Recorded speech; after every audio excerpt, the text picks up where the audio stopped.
Hey everybody, I'm Nikki and tonight I'm going to be showing you guys my nighttime routine, so let's get ready for bed.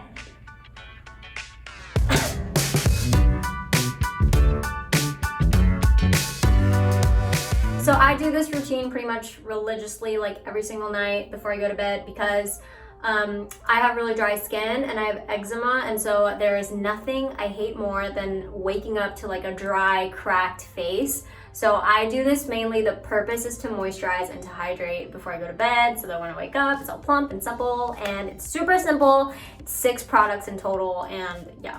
Okay, so the first step is to remove all of my makeup. I just literally got back from a photo shoot, so I am all dolled up. Normally I don't look like this, but so what I use to remove my makeup is the CETAPHIL Gentle Oil-Free Makeup Remover, and I freaking love this product. For me, I find that fragrance-free products are like the way to go.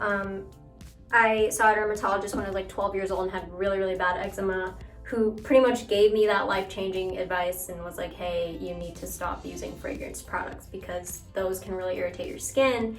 And so ever since I made the switch, it's just been like kind of clockwork at this point. I always pick up fragrance-free stuff. Sometimes a little bit of fragrance doesn't really, oh wait, I forgot that I have eyelashes. Okay, so JK, the first step is to remove the eyelash. There you go. The reason that I love this makeup remover is that it is so gentle and it does not irritate my skin, and I don't know how to properly like describe it, but it's oil-free, yet it feels like oil, but like not in a bad way. I'm doing a great job explaining this. It's also like by far the best makeup remover. I've tried the expensive kind, you know, I went to Sephora and like gotten all the high-end stuff, and this works just as well, if not better. Forgot to tie my hair, so I'm gonna do that.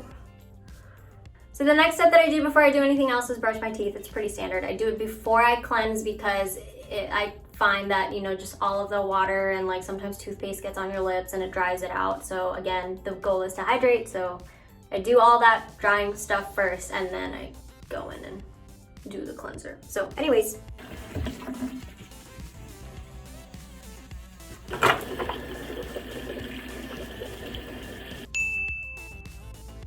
The next step that I do is I wash my face with the CETAPHIL Gentle Skin Cleanser. No, this is not a sponsorship from CETAPHIL. I literally just love all of their products because it's fragrance-free and not drying, so.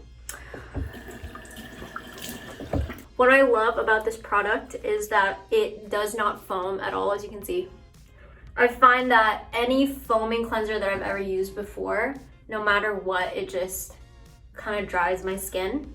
And I kind of just like to do this little, like, kind of like face massage, sort of. I learned this from my mom. She was a really big advocate for skincare. I think me having eczema as a child just really, I mean, she always cared about her skin, but I think that just kind of like put it into overdrive, and she was like, Mama Bear, like, okay, we gotta take care of your skin extra from now on.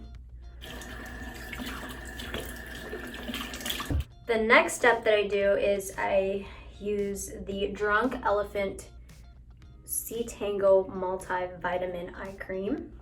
It's a really nifty kind of pop-up packaging, which I really like. A makeup artist actually gave this to me, and it has kind of just been a part of my routine since. Honestly, like, I just never really considered to use eye cream before, just because I feel like I'm exempt because I'm young. But ever since I tried it, it actually worked really well for me. I definitely noticed like the mornings where I didn't use eye cream the night before that my under eye area just tends to look a little bit more like dark and puffy and stuff. So this just helps me look a little bit less crazy in the morning. I read somewhere that the order in which you like put your product on your face, it matters. So this is kind of the order that really worked for me. It was eye cream, serum, moisturizer. That being said, the next step that I do is put on a serum, and this is the Art Naturals Hyaluronic Serum. I discovered this product literally because a friend used Art Naturals, I think their shampoo or something, but anyways, I just liked how it was all kind of like natural, pretty much. I was desperately in need of a serum at that point because I felt like my moisturizer alone wasn't really like cutting it.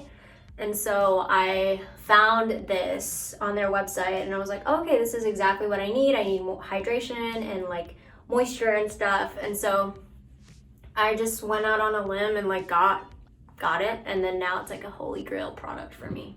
I have no idea what the science is, but pretty much it just, my skin was okay and then now it's great. Okay, and then this is pretty much my final step. I use the ROCHE-POSAY Double Repair Face Moisturizer, and this has sunscreen in it, so technically, like, I guess you would use it in the day, but I use it both night and day, and it's honestly been dope. And obviously, I need to get a new one because there's barely any left. Spread it around, and I kind of drag it down my neck. Apparently your lymph channels are like right here, so I just try to kind of like gently drain, like so. Sometimes when I'm really tired and I just want to pass out, I skip this step, but this is kind of just like an extra moisturizing step that I do sometimes. This is the rosehip oil by this Australian skincare brand called Akin. I've been super busy and just like I've had makeup on like every other day, which is not normally the case for me. Just at shoots and whatnot, so moisture is like super important. Otherwise I'm just a brittle, flaky, cracked mess. So yeah, I just kind of do like, oops, literally like that much, like a couple drops, not crazy amounts. And then I read somewhere that putting a face oil, if you have dry skin, after everything else can really help seal the moisture in.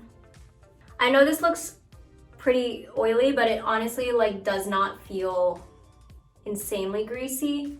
And then I just kind of like press all of it into my skin with my hands, and then my neck as well. Never forget the neck because you don't want this to age before this does. And then the final step is to put on this lip oil. This is the Charlotte Tilbury Magic Lip Oil Crystal Elixir, and if I don't use this, I'll use the LANEIGE Lip Sleeping Mask, which is also really good, but recently I've been using this stuff and it's crazy. It's really good. I just have like chronically chapped lips all the time. No matter how much I drink water, it tends to be really cracked, and I think that's just a part of like my eczema. Very few lip products can, you know, pass the Holy Grail test, but I think this may be on the way there. And then the final step that is not skincare that I do is hair care, and I just brush my hair out. Start from the ends and then you can go up. I literally got this green brush from Whole Foods, I think. So apparently the wood like absorbs your hair's natural oils and then it kind of redistributes them into your hair. So especially because I bleached my hair recently for my album release and it has definitely been drier than ever. So just try to take every little step that I can to just kind of prevent it from breaking and dying away forever. All right, everybody, that's it. That was my nighttime hydrating, intense, moisturizing skincare routine. Thank you guys so much for joining me. I hope this was helpful and fun, and I hope you guys stay healthy and safe and take care of each other. Good night.